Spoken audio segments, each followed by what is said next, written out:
नमस्ते. आपण रोज कितीतरी गावांची, शहरांची, रस्त्यांची नावं ऐकतो, नाही का?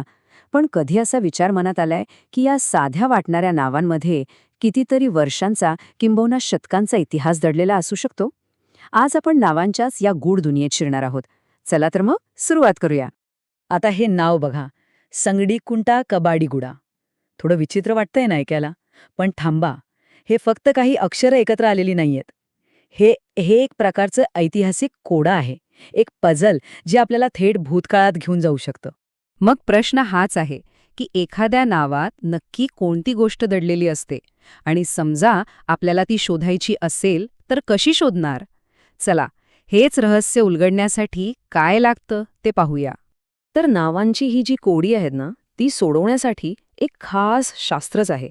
हो, एक अख्खं विज्ञान आहे यामागे. हे शास्त्र आपल्याला प्रत्येक नावाच्या अगदी मुळाशी घेऊन जातं आणि त्यामागचा खरा अर्थ काय आहे हे आपल्याला दाखवतं.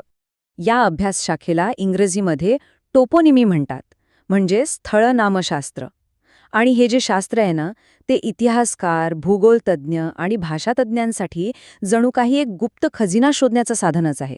याच्या मदतीने ते फक्त नावांच्या आधारे एखाद्या जागेचा पूर्ण भूतकाळ जणू काही उघड्या पुस्तकासारखा वाचू शकतात. म्हणजे बघा, एका अर्थाने कुठल्याही ठिकाणाचं नाव हा एक जिवंत ऐतिहासिक दस्तऐवजच असतो. हो, पण हा असा डॉक्युमेंट आहे जो प्रत्येकाने लिहिलेला आणि बोललेला आहे. तो आपला सगळ्यांचा एक सामायिक वारसा आहे. याच नावांतून आपल्याला कळतं की आपले पूर्वज कसे राहत होते, त्यांचा परिसर कसा होता.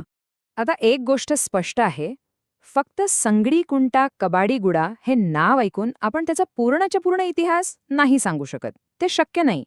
पण पण एक तज्ज्ञ, एक एक्सपर्ट या नावाकडे कसा बघेल, त्याचा अभ्यास कसा करेल, ती प्रक्रिया काय असते ती आपण नक्कीच समजावून घेऊ शकतो.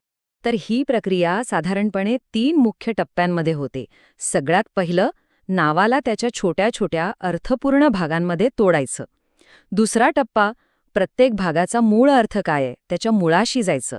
आणि तिसरं आणि सगळ्यात महत्त्वाचं, त्या जागेचा भौगोलिक आणि ऐतिहासिक संदर्भ काय आहे हे तपासायचं. चला तर मग आपण जे उदाहरण घेतलंय त्यावर ही पहिली पायरी वापरून बघूया. आपलं नाव आहे संगडी कुंटा कबाडी गुडा. याला आपण कसं तोडू शकतो बघा. संगडी, कुंटा, कबाडी आणि गुडा. झालं की नाही सोपं? एका मोठ्या कोड्याचे आपण असे छोटे सोपे तुकडे केले.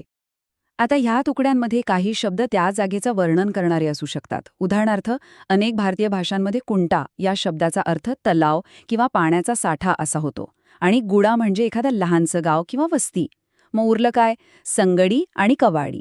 होऊ शकतं की संगडी हे तिथे राहणाऱ्या एखाद्या समाजाचं नाव असेल, आणि कबाडी हे त्या वस्तीचं काहीतरी वैशिष्ट्य सांगत असेल.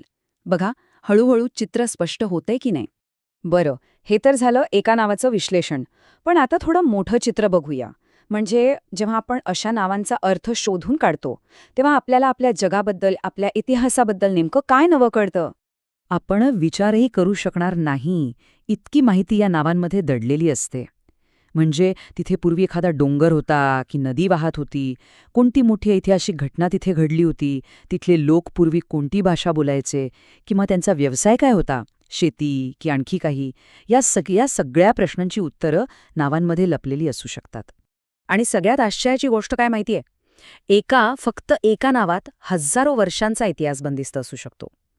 अगदी त्या जागेच्या जमिनीच्या रचनेपासून ते तिथे माणसांनी वस्ती कशी केली, हा सगळा प्रवास एका नावात कैद असतो. तर आत्तापर्यंत आपण एका उदाहरणावरून हे शास्त्र कसं काम करतं हे पाहिलं. पण आता वेळ आलीये आपल्या आजूबाजूला बघण्याची, आपल्या स्वतःच्या शहरात, आपल्या गावात डोकावून पाहण्याची. कारण हा जो इतिहास आहे ना, तो कुठल्या तरी पुस्तकात बंध नाहीये. तो आपल्यापासून दूर नाही. तो आपल्या रोजच्या आयुष्याचा भाग आहे. आपल्या घराबाहेरच्या रस्त्याच्या पाटीवर, आपल्या शहराच्या नावामध्ये सगळीकडे इतिहासाचे हे धागेदोरे पसरलेले आहेत.